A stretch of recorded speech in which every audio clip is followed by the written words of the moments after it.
Ever get that nagging feeling like your vote doesn't really count for much? Like the whole system is, well, maybe a little rigged. Yeah, it's a sentiment we're seeing more and more globally. Exactly, and it's fueling this trend that has folks, especially political scientists, talking about a democratic recession. A recession, huh? Yeah, not the economic kind, but for democracy itself. Makes you think, doesn't it? So buckle up, everyone, because today we're diving deep into the future of democracy. And trust me, this isn't some abstract political science lecture. This stuff impacts everyone no matter where you live. Couldn't agree more. We're going to be looking at some pretty heavy-hitting reports like those from Freedom House and the Economist Intelligence Unit. These organizations, they've been tracking democracy for a while. Yeah, and what they're seeing is, well, let's just say it's giving it some serious food for thought. Definitely concerning. But before we get lost in the data, let's take a step back. We toss around this word democracy all the time, but what does it actually mean? At its core, democracy is about people having a say in how they're governed. It's about participation, representation, accountability, and of course those basic human rights and the rule of law. Sounds pretty good on paper. I guess, doesn't it? But the reality, well, it's getting a lot more complicated. So what are these reports telling us? Is democracy really in trouble? Both reports show this decline, a steady one, in the number of countries classified as free. And it's been happening for a while now.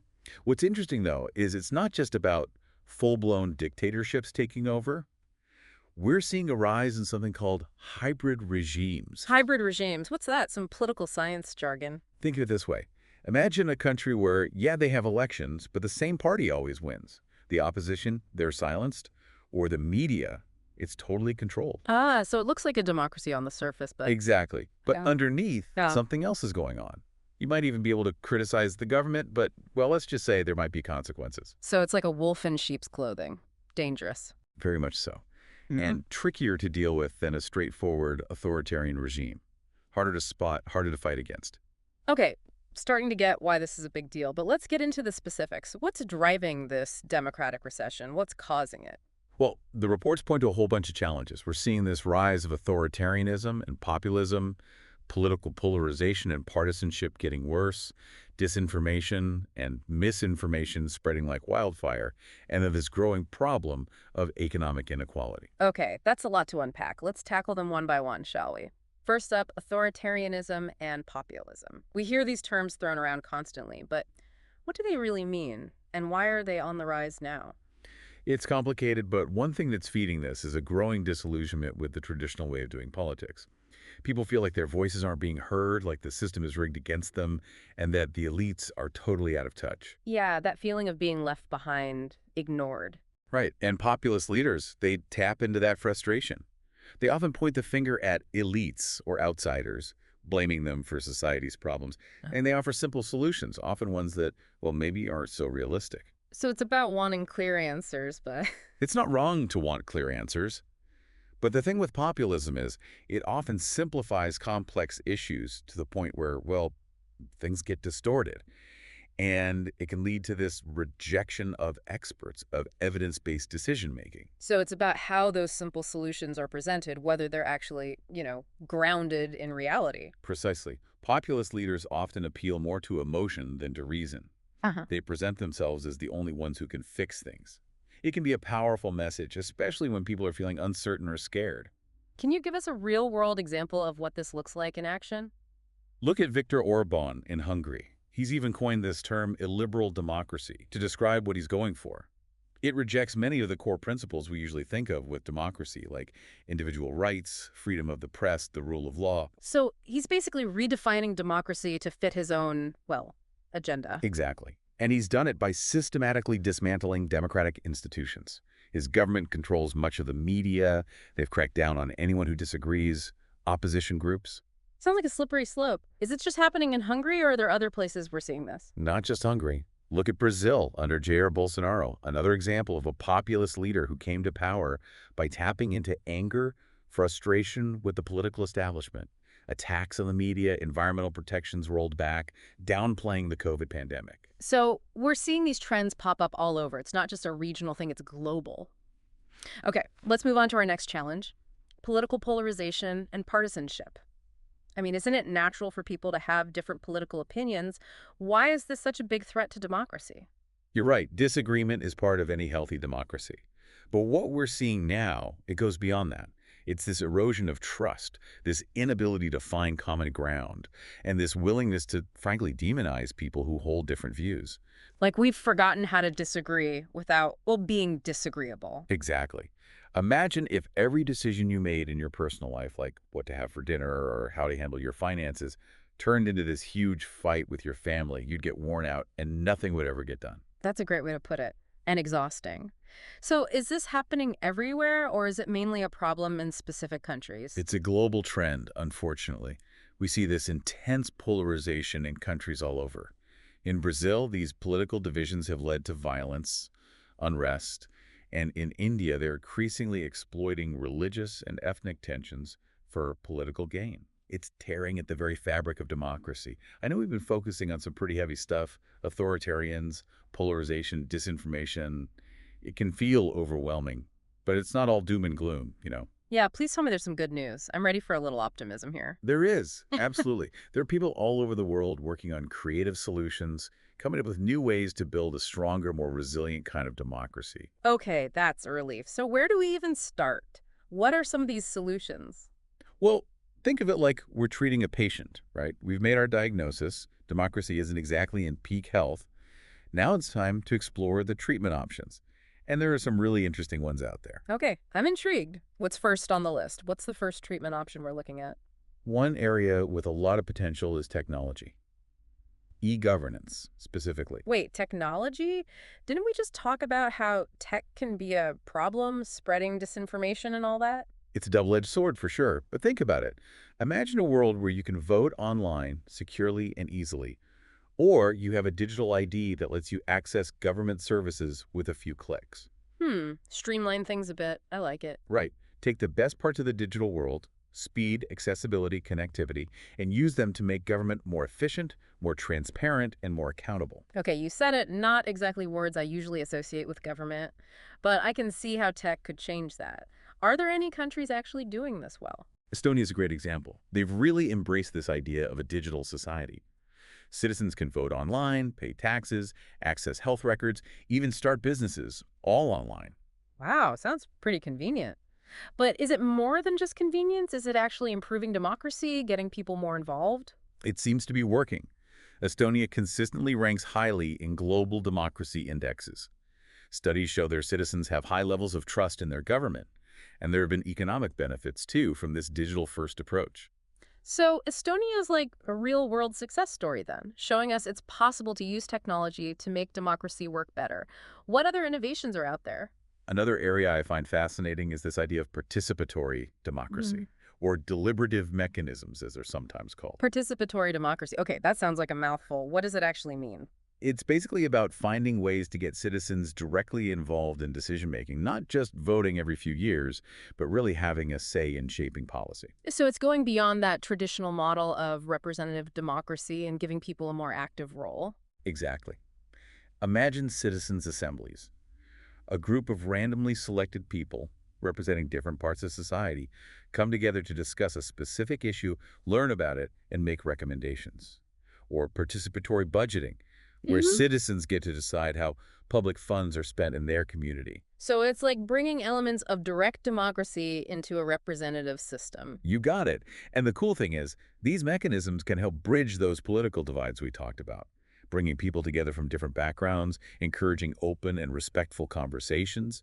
You can find solutions that wouldn't be possible through traditional politics. Yeah, that gridlock we were talking about before. This could be a way to break through that. Are any countries doing this well? Like real-world examples? Ireland's been a leader in this area.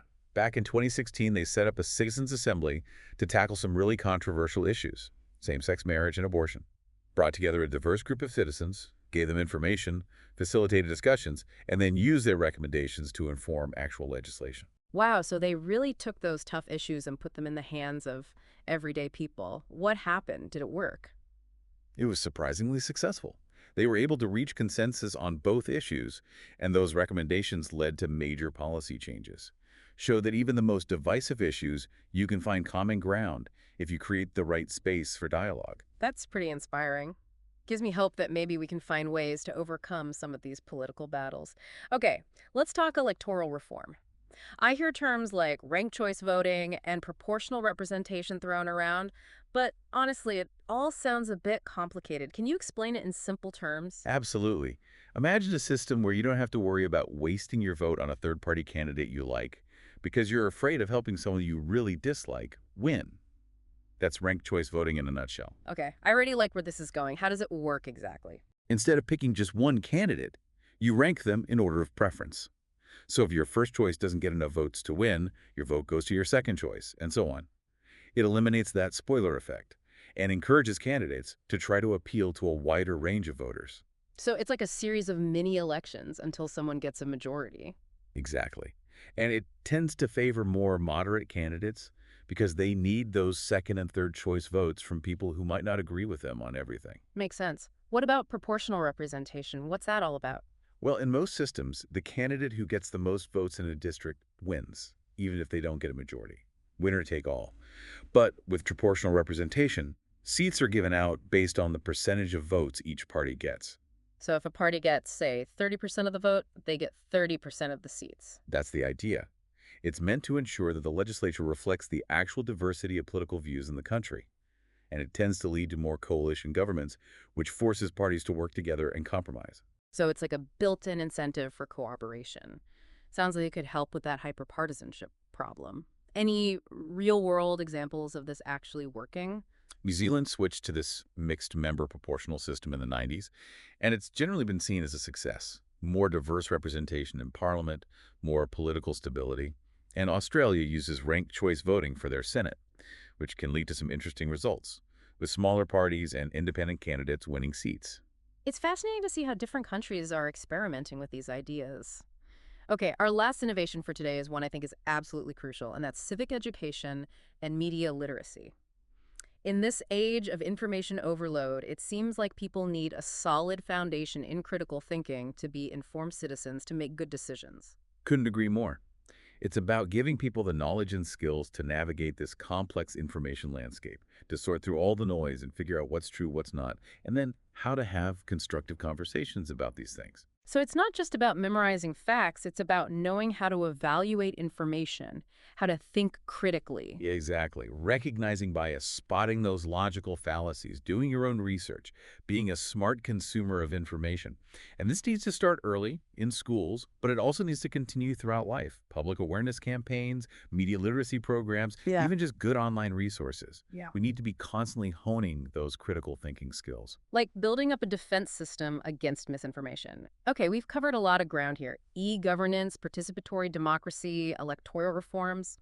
But to see how this is all playing out in the real world, let's take a trip around the globe, shall we? Look at some specific case studies. We've covered some really cool innovations like e-governance, participatory democracy, and all those electoral reforms. Yeah, lots of possibilities out there. But to really grasp how these ideas are shaping democracy in action, let's look at some real-world examples, yeah? Maybe even spark some ideas for your own community. Sounds like a plan. Where do we start? Well, we touched on Estonia before with their impressive e-governance setup. But let's go a bit deeper. What's the secret sauce? Why is their approach so successful? It's interesting. They haven't just focused on the tech itself. It's more about how they use it to create this culture of trust, of transparency. So it's not just having the latest gadgets. It's about making sure they actually serve the people, help make democracy stronger. Exactly. For example, they've made sure everyone can access those digital tools, no matter their age, income, or tech skills. Makes sense. Can't really have a digital society if some people are left out. Right. And they've been super careful about data security and privacy, which is huge GE if you want people to trust any digital system. Think about it. Would you be comfortable voting online if you weren't sure your vote was safe? That your personal information wasn't going to be misused? Probably not. Yeah, trust is essential. Okay, let's switch gears. Head over to India, world's largest democracy, tons of diversity, and facing some serious challenges. What can we learn from their experience? India is fascinating because it shows how powerful social movements can be in pushing for democratic progress. They have issues, poverty, inequality, corruption, but their civil society is vibrant, really active in holding the government accountable, fighting for social justice. It's a good reminder that democracy isn't just about the institutions, the elections, right? It's about everyday people getting involved, speaking up, demanding change. Couldn't have said it better myself. And India's got this long history of that, Yeah. from their independence movement to more recent movements for women's rights, protecting the environment, LGBTQ plus equality. It's inspiring. Yeah, it shows how people can band together and actually make a difference, even when things seem stacked against them. Okay, last stop on our world tour is Brazil. We talked about the rise of populism there, but are there any bright spots, reasons for optimism? Brazil is a tricky one, full of contradictions. They're a relatively young democracy, and they've made some real progress. But they're also dealing with a lot: polarization, corruption, violence. So 2 steps forward, 1 step back kind of thing. Yeah, something like that. But there's this growing sense that the current system isn't working, that they need to change things. And their civil society is very active, working hard to promote those democratic values, holding the powerful accountable. Sounds like Brazil is at a turning point. The decisions they make in the next few years will be crucial, not just for them, but for the whole region. I agree. It's definitely a situation to keep an eye on. Well, we've covered a lot of ground today. Talked about the warning signs of a democratic recession, but also explored some really inspiring innovations that are popping up around the world.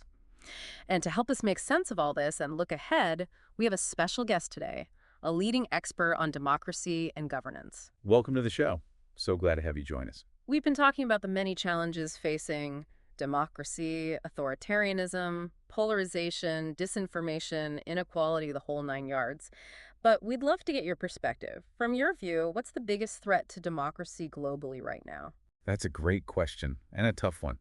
I wouldn't say it's any single issue, but rather this overall erosion of trust. Trust in institutions, trust in the information we're getting, even trust in each other. That's interesting. So it's not just about those external threats like dictators or foreign interference. It's about something happening within democratic societies themselves, a kind of weakening from the inside. Exactly. When people lose faith in the system, feel like their voice doesn't matter, stop believing that other citizens share their values or even care about them, that's when democracy is really in trouble. That's a sobering thought. So if trust is this key ingredient for a healthy democracy, how do we rebuild it? What can we actually do to reverse this trend? It's a tough question. No easy answers. But one important step is to focus on what unites us, not what divides us. Find ways to bridge those divides, have real conversations, listen to each other, try to understand where the other person is coming from, even when we disagree. That sounds incredibly difficult these days. It is. But I don't think it's impossible. We see examples all over the world of people doing just that, coming together to tackle shared problems. It starts at the grassroots level, with each of us making an effort. Talk to people who see things differently, really try to understand their point of view, look for common ground. It's about building bridges, one conversation at a time. Exactly. And it's about holding our leaders accountable, demanding that they put the common good above their own political interests. Reward the ones who are willing to compromise, to work together, to actually serve the people they represent. So it's about change from both the bottom up and the top down. People need to get involved, but leaders have to set the right example, create an environment where collaboration and trust can flourish. And that brings us back to technology. We talked about the risks, the disinformation, but it can also be a powerful tool to connect people, facilitate those conversations, build communities. So how do we use technology as a force for good, for strengthening democracy? That's the million-dollar question. And honestly, that's where everyone listening can make a difference. Be mindful of what we share online. Be careful about the information we spread. And most importantly, use technology to connect with people, to build relationships, to have those tough but important conversations. We can all be part of the solution. That's a great note to end on. There are some serious challenges facing democracy, no doubt about it.